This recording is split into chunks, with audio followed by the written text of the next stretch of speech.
Hello friends, welcome to our channel biology with Payel, learn biology with full understanding.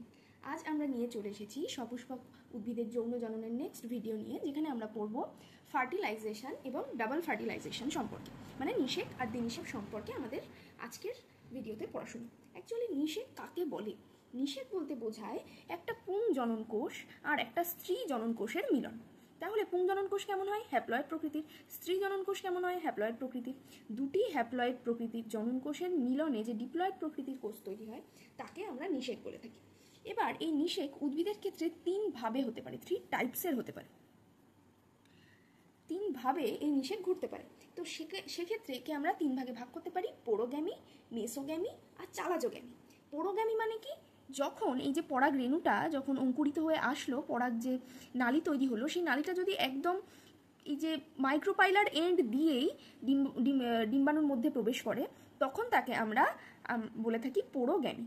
তারপর দেখো, যদি মেসোগ্যামির ক্ষেত্রে পরাগ নালীটা যদি মাঝ বরাবর অঞ্চল দিয়ে, মধ্যবর্তী অঞ্চল দিয়ে প্রবেশ করে, তখন তাকে আমরা বলে থাকি মেসোগ্যামি। আর যদি একদম শেষ নিচের অংশকে আমরা ডিম্বক মূলকে আমরা চালাজা বলে থাকি, চালাজা এন্ড বলে থাকি, তো চালাজা অঞ্চল দিয়ে যদি প্রবেশ করে, তখন তাকে আমরা বলে থাকি চালাজোগ্যামি। এই তিনটে শব্দ তোমাদের জন্য ফার্টিলাইজেশনের ক্ষেত্রে ইম্পর্টেন্ট, একটু মনে রাখতে হবে। তারপর চলে আসি আমাদের আসল যে কনসেপ্ট, সেটাকে আমরা বলছি দ্বিনিষেক বা ডাবল ফার্টিলাইজেশন। ফার্টিলাইজেশন কি তো আমরা বুঝলাম, একটা পুংগ্যামেট আর একটা স্ত্রী গ্যামেটের মিলনে যে ডিপ্লয়েড কোষ তৈরি হচ্ছে, যাকে আমরা জাইগোট বলে থাকি, সেটাকেই আমরা নিষেক বলছি। কিন্তু উদ্ভিদের ক্ষেত্রে নিষেক প্রক্রিয়া দুবার হয়, সেই কারণে উদ্ভিদের নিষেককে দ্বিনিষেক বলা হয়। দেখো কি হচ্ছে, একই লিঙ্গধরের মধ্যে অবস্থিত দুটি ভিন্ন ধরনের, একটা ডিম্বাণুর সাথে আর একবার নির্মিত নিউক্লিয়াসের সাথে দুটি স্ত্রী জনন কোষের সঙ্গে যখন দুটি পুংগ্যামেটের মিলন হচ্ছে, তাকে আমরা বলে থাকছি দ্বিনিষেক বা ডাবল ফার্টিলাইজেশন। তো দ্বিনিষেকের ক্ষেত্রে আমরা জানি এটাকে স্ত্রীলিঙ্গধর বলা হয়। আমরা এর আগে যখন মেগাস্পোরোজেনেসিস পড়েছি, তখন আমরা এই ছবিটার সম্পর্কে পরিচিত হয়েছি। এই কোষ দুটোকে আমরা কি কোষ বলে থাকি তোমরা কমেন্টে জানাবে। এই কোষগুলোকে আমরা কি কোষ বলে থাকি তোমরা কমেন্টে জানাবে, কারণ এগুলো তোমাদের জানা জিনিস। আমাদের এখন যে দুটো কোষ নিয়ে ইম্পর্টেন্ট, কারণ এই কোষগুলো পরবর্তীকালে বিলুপ্ত হয়ে যায়। আমাদের জন্য ইম্পর্টেন্ট কি কি? এই কোষটা কি? এই কোষটাকে আমরা ডিম্বাণু বলে থাকি। আর এই কোষটা কি? এটাকে আমরা নির্মিত নিউক্লিয়াস বলে থাকি। ডিম্বাণু কেমন হয়ে থাকে? হ্যাপ্লয়েড প্রকৃতির। আর ডিপ্লয়েড প্রকৃতির কি হয়ে থাকে? নির্মিত নিউক্লিয়াস। এটাকে আমরা এক কথায় স্ত্রীলিঙ্গধর বলতে পারি। আমরা মেগাস্পোরোজেনেসিস আমরা আগের লেকচারে পড়েছি এই সম্পর্কে। দেখো, এবার যদি এখানে এই পরাগ যোগটা পোরোগ্যামি আকারের হয়ে থাকে, এক্ষুনি আমরা 3 রকম গ্যামি পড়লাম, পোরোগ্যামি, মেসোগ্যামি আর চালাজোগ্যামি। তো পোরোগ্যামি আকারের হয়ে থাকে, তাহলে এই যে মাইক্রোপাইলার এন্ড দিয়ে পরাগ রেণুগুলো ভিতরে ঢুকবে। আমরা যখন পড়েছিলাম দুটি পুংগ্যামেট আসে আর একটি বিলুপ্ত প্রায় নালিকা কোষ আছে, যেটার পরে নষ্ট হয়ে যায়। দুটি পুংগ্যামেট ফাইনালি আসে। তো দেখো, দুটো পুংগ্যামেট পোরোগ্যামি দিয়ে ভিতরে ঢুকছে। আর এখানে কে কে আছে? দুই পাশে দুটো কোষ রয়েছে, আর মাঝখানে কি রয়েছে? ডিম্বাণু রয়েছে। আর ডিম্বাণু, নির্মিত নিউক্লিয়াস, আর নিচে 3টি প্রতিপাদক কোষ সমষ্টি রয়েছে। তো এই যে গঠন তৈরি হলো, এটা পোরোগ্যামাস টাইপের স্ত্রীলিঙ্গ ডাবল ফার্টিলাইজেশন স্ত্রীলিঙ্গধরের ক্ষেত্রে লক্ষ্য করছি। এরপরে কি হচ্ছে? এরপরে দেখো, এই যে দুটো পুংগ্যামেট, একটা পুংগ্যামেট কার সাথে মিশছে? ডিম্বাণুর সাথে ফার্টিলাইজ করছে, আর একটা পুংগ্যামেট ফার্টিলাইজ করছে নির্মিত নিউক্লিয়াসের সাথে। তার ফলে কি হয়েছে? তার ফলে দেখো, এটা কেমন ছিল প্রথম নিষেক, যেটা কিনা ডিম্বাণু কেমন ছিল? এন আকৃতি বিশিষ্ট। দেখো, এন আর এন মিশে কেমন তৈরি হচ্ছে? 2n তৈরি হচ্ছে। এটা হচ্ছে ফার্স্ট নিষেক। আর দ্বিতীয় নিষেক কি হচ্ছে? নির্মিত নিউক্লিয়াস তো 2n ছিলই, তার সাথে আবার আরেকটা পুংগ্যামেট মিশে কি হয়েছে? 3n হয়েছে, যাকে আমরা বলছি দ্বিতীয় নিষেক। দ্বিতীয় নিষেককে ট্রিপল ফিউশনও বলা হয়। ট্রিপল ফিউশন কি আমরা এক্ষুনি জানবো। তাহলে নিষেক কতবার হলো? দুবার হলো। প্রথম নিষেক কিভাবে হয়েছে? ডিম্বাণুর সাথে একটি পুংগ্যামেটের মিলন। দ্বিতীয় নিষেক কিভাবে হয়েছে? নির্মিত নিউক্লিয়াসের সাথে একটি পুংগ্যামেটের মিলন। দুটো নিষেক প্রক্রিয়া একটি লিঙ্গধর কোষের মধ্যে সম্পন্ন হয় বলে এই প্রক্রিয়াকে আমরা দ্বিনিষেক বলে থাকি। তার ফলে ফাইনালি আমি কেমন দেখতে পাচ্ছি? দেখো, এই হচ্ছে গিয়ে আমাদের ডিম্বাণু এখন, যাকে আমরা পরবর্তীকালে জাইগোট বলছি।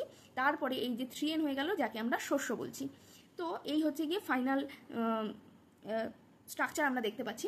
তো প্রথম যে নিষেক পদ্ধতি, তাকে আমরা জেনারেটিভ ফার্টিলাইজেশন বলে থাকি। Important question. প্রজননীয় নিষেক বলে থাকি। প্রজননের জন্য যে নিষেক প্রক্রিয়া সম্পন্ন হচ্ছে, তাকে আমরা বলে থাকি জেনারেটিভ ফার্টিলাইজেশন। দ্বিতীয় ফার্টিলাইজেশনকে আমরা ভেজিটেটিভ ফার্টিলাইজেশন বা অঙ্গজ ফার্টিলাইজেশন বলে থাকি। এটাও ইম্পর্টেন্ট। এই দুটো শব্দ, প্রথম নিষেককে কি বলা হয়, দ্বিতীয় নিষেককে কি বলা হয়, এই দুটো কিন্তু ইম্পর্টেন্ট, তোমাদের মনে রাখতে হবে। এরপর দেখো, এটাকে যদি আমরা একটা ফ্লো ডায়াগ্রামের মাধ্যমে দেখি, তাহলে দেখব ডিম্বাণু ছিল, এন প্রকৃতির, সাথে পুংগ্যামেট ছিল সেও এন প্রকৃতির। প্রথম নিষেক হচ্ছে N + N মিলে 2N তৈরি হচ্ছে, আর যেটা তৈরি হচ্ছে তার নাম জাইগোট, ইম্পর্টেন্ট।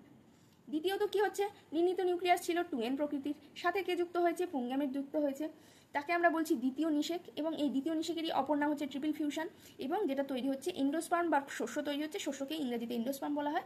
এবং এটি কেমন হচ্ছে, ট্রিপ্লয়েড প্রকৃতির, 3N প্রকৃতির। 3N-কে কি বলা হয়, ট্রিপ্লয়েড।